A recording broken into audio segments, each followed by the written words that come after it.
The National Guard has taken control of Ferguson, Missouri, a city so torn, so tense, it is now essentially militarized.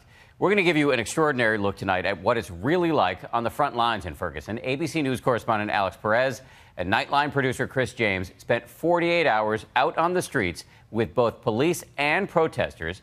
And here's what they saw. You are subject to arrest.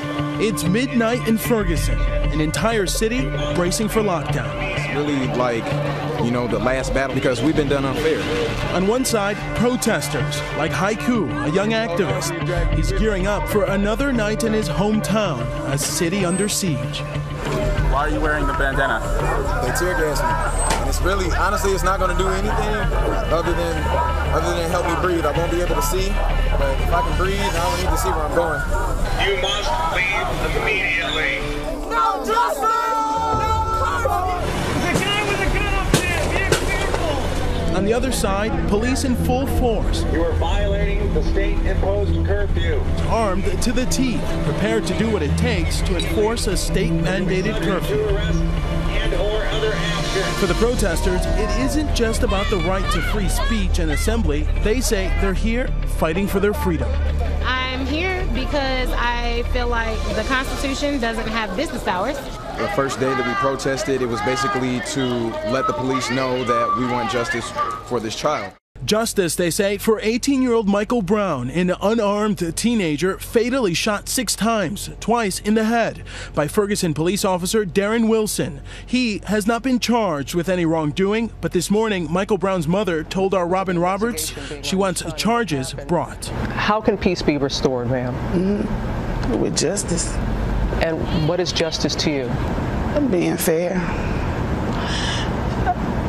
Arresting this man and making him accountable for his actions. These protests have spread globally. Has not been charged. Has not been charged. Our cameras had access to both sides of the fight, with the SWAT team struggling to maintain order. Looking to launch smoke down there first. I want everybody behind the armored vehicles. They're lighting the cocktails right now. You are subject to arrest. And the protesters. If you don't want to make history, go home. Nightline producer Chris James is there on the front lines as shots ring out and tear gas rips through the air. It was an awful experience. Hurt my nose, my throat. I couldn't really think straight. Just kind of ran this way. It was scary.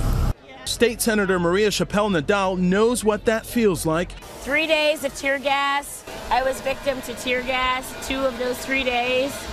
Absolutely scared. A lot of intimidation by St. Louis County police officers. Born and raised in St. Louis, Ferguson is one of her districts. She's here at this burned-down Quick Trip gas station, which has become a symbol of the protest movement. Behind us is a result of looting last Sunday, where a bunch of people were just angry and upset and decided to just raid the store, and then they set it on fire. Her goal tonight is to keep things peaceful in a town where peace seems a long and distant hope. It was more peaceful in Iraq in 2010 than it was in St. Louis, Missouri in 2014. Like so many others, she thinks the police have failed in their heavy-handed approach and have created more violence than they have stopped. In this St. Louis suburb, tensions with police have long run high.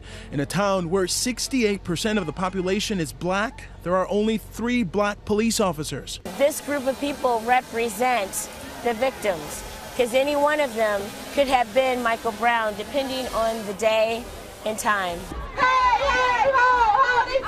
Their frustration led them to the streets and to social media, where an explosion of tweets thrust this case to national attention. Starting to go nuts. Haiku is one of the most active on social media, a rapper. His real name is Brian Lohman, and he's made a name for himself. Shots fired. A man got hit in the stomach twice. By documenting all the injustices he says he has seen. Y'all was just marching and they tear gas. Just marching and they start tear gas.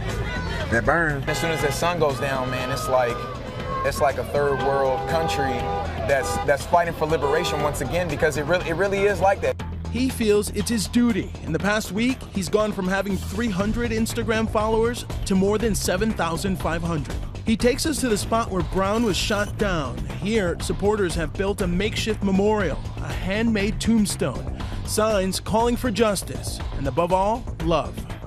He executed that young man. Sherry and Mello live across the street from where Brown was killed. They left his body out for close to 5 hours. They covered him up after a while. Nobody wanted them to plant something on that young man to try to justify why they shot him.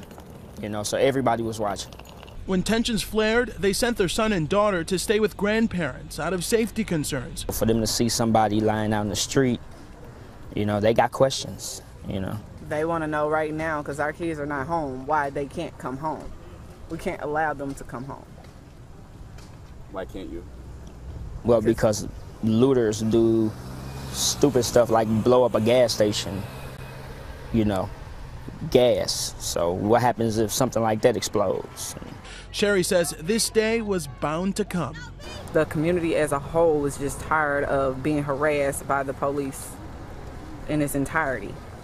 This is just like, this is it. This is the straw that broke the camel's back. This is it. Everybody's standing up and want to take anymore.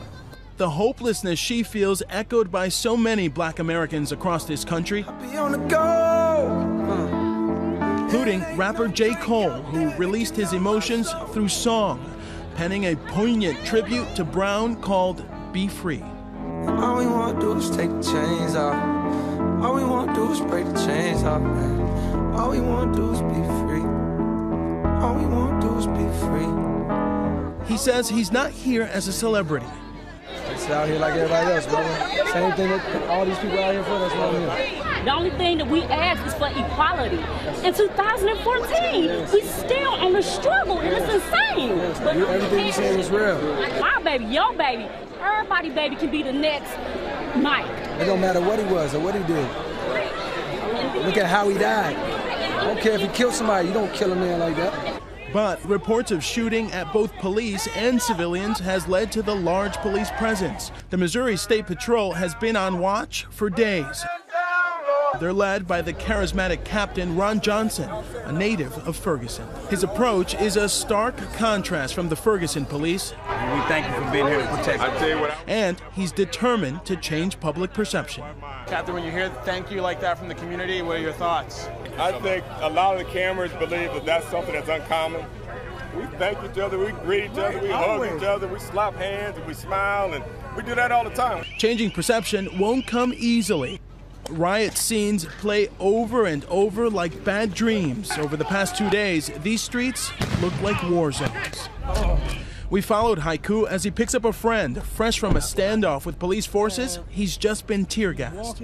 Getting shot at every night by the cops, man, it's just crazy. But he's hunkering down for a fight. Tonight, as the National Guard takes their positions, Haiku says that until there's an arrest, quiet will come no time soon. I'm gonna stand with the people because it basically is gonna boil down to the police who have been excessive and they don't care about me because they've already gassed me, they've already shot people standing next to me. So if it comes down to choosing sides, I'm choosing the people. For Nightline, I'm Alex Perez in Ferguson, Missouri.